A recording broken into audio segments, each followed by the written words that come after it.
Wacan daawadayaal waxaad ku soo dhawaataan wararkii ugu dambeeyay dagaalkii ugu xoogganaa oo ka soconaya magaalada Balada Xaawe ee gobolka Gado. Dagaalkan xoog gale oo goordhaweyd oo barqadii maanta ka bilowday duleedka magaalada Balada Xaawe ee gobolka Gado. Dagaalkan xooggan oo la isku adeegsanayay hubka culus iyo sidoo kale madaafiicda duqeymaha daryanka rasaasta culus ee tooska ayaa ka soconaya duleedka magaalada Balada Xaawe. Dagaalkan ayaa si gaar uga soconaya aagga xere UK oo dagaalka xooggiisa uu ka bilowday. sidoo kale qaybo ka mid ah gudaha magaalada Balada Xaawe ayaa laga maqlayaa rasaas toos ah iyo sidoo kale hubka la iswaadeersanay ee madaafiicda culus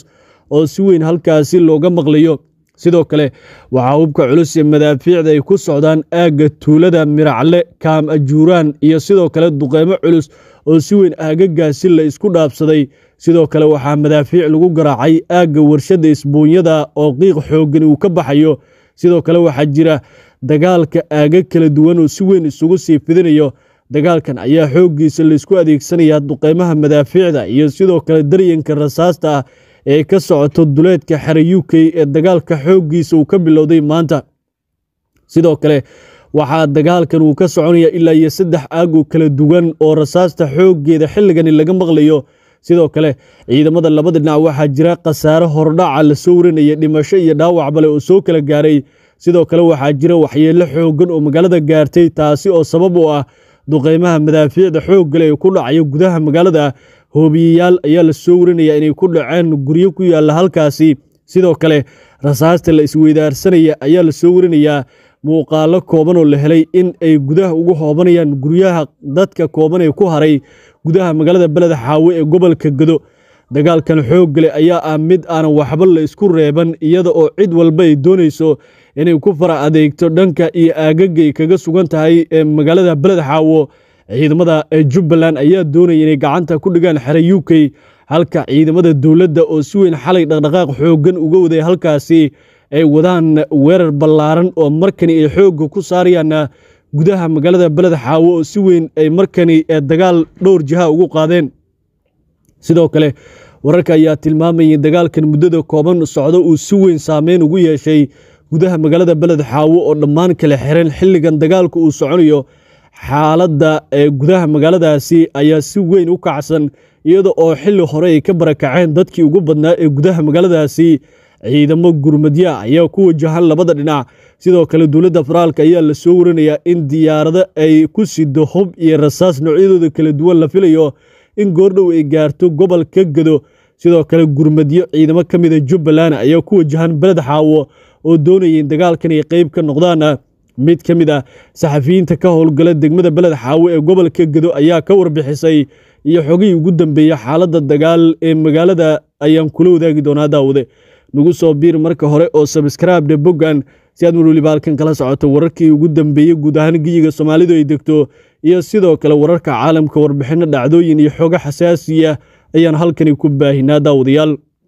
wararkii ugu dambeeyay dagaal xoog leh ayaa goordhaweyd oo barqadii maanta ka bilowday duleedka magaalada Balada Xaawe ee gobolka Gado oo maalmihii ugu dambeeyay si weyn ay uga dhacayeen dagaallo xooggan iyo xiisado ay si weyn uga taagnaayeen. ugu dambeyn dagaal xoog leh ayaa ka dhacay xilligan idinla hadlaya daawadayaal duleedka aagaga xere UK oo ay ku jiraan ciidamada dowladda federaalka ee Soomaaliya iyo taliyaha nabad sugidda ee Jubbaland ay dowladda federaalka u magacaawday ee Cabdirashiid Janan halkaasi oo dagaalka xooggiisa xilligan uu ka soconayo. dagaalkan qaraar ayaa bilowday goordhaweyd oo barqadii maanta iyadoo ciidamada dowladda federaalka iyo kuwa Jubbaland uu dhaxeeyo.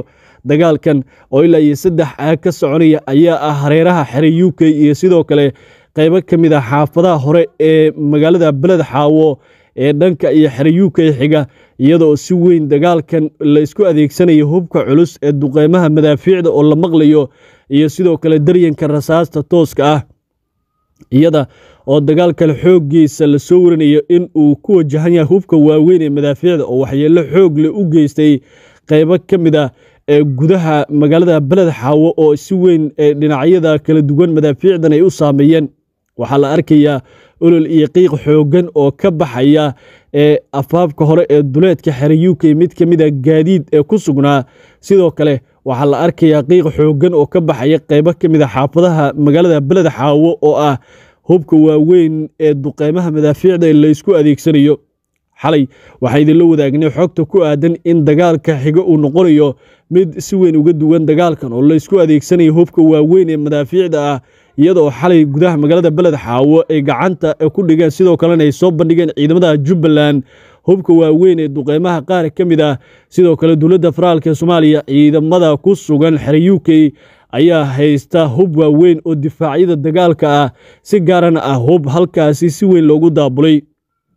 sidoo kale waxa hubka waaweyn ee madaafiicda ee si weyn looga maqlaya dhanka iyo aaga tuulada loo yaqaan Miracle Kaam Ajuuraan halkaasi duqeymo xoog leh ayaa ku hoobanaya waxaana la soo warinaya inay hayeen halka markii hore weerarada ay ka soo qaadeen ciidamada ee Jubbaland ee halkaasi markii hore hubka waaweyn ee ka soo tuuriyay sidoo kale waxa halkaasi si weyn weerar xoog leh ugu qaaday ciidamo ka mid ah dowladda federaalka oo duqeeyay sidoo kale la soo warinayay dagaalka ee sidoo kale qaybo ka mid ah halkaasi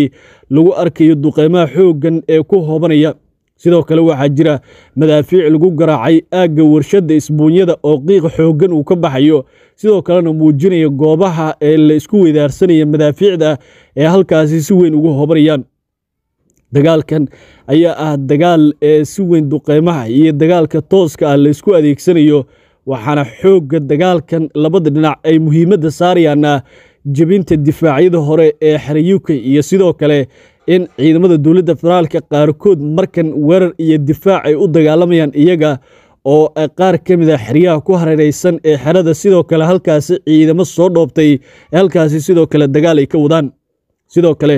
dagaalkan ayaa ka soconaya ilaa iyo 3 aag oo ah xerada aagaga ku hareeraysan ee ciidamada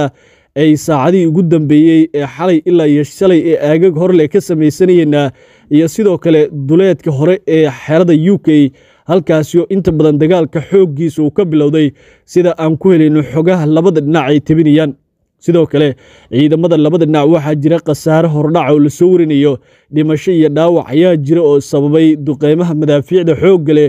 ee khasaaraha dhaliyay iyo sidoo kale dagaalkan tooska ah weli lama xaqiijin kara khasaaraha rasmiga ee dagaalkani ka dhashay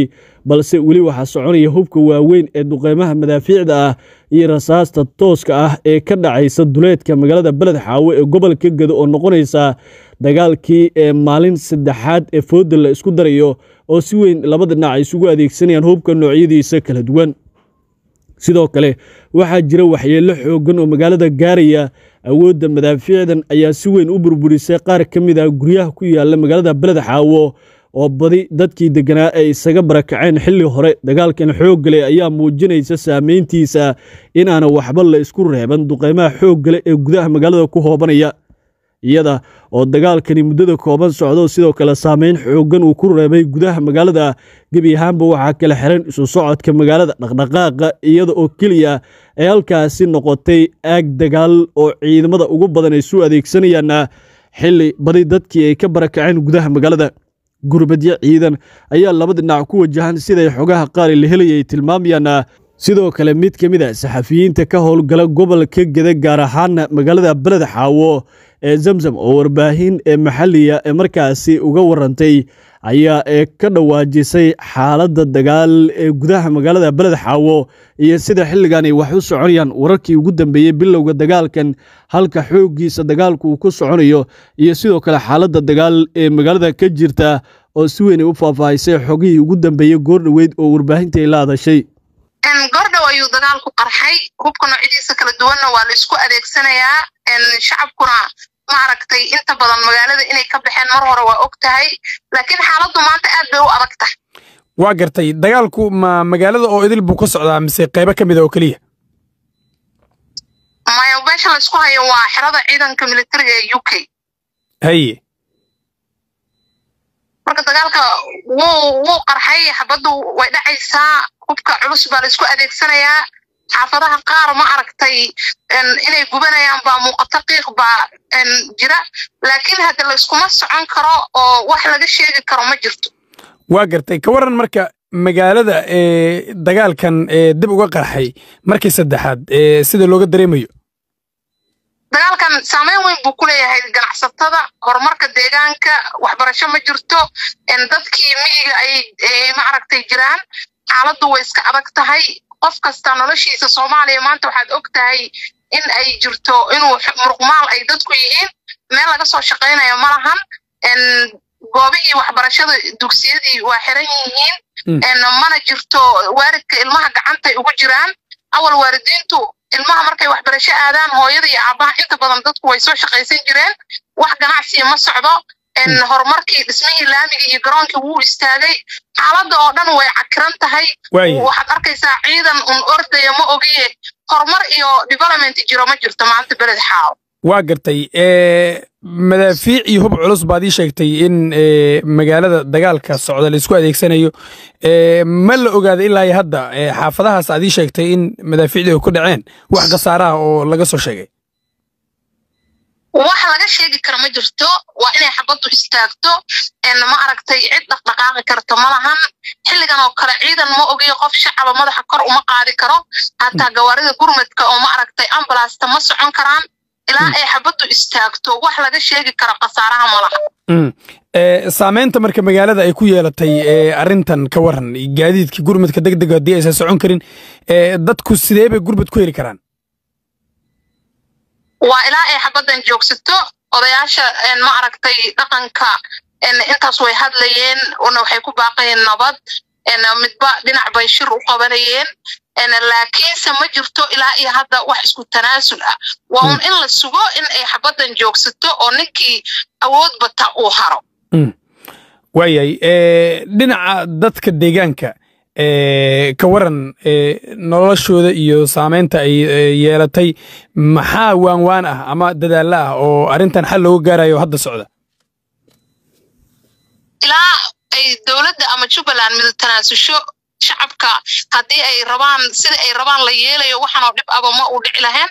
labadoodana ma aragtay mid tanaasulaya ma muuqdo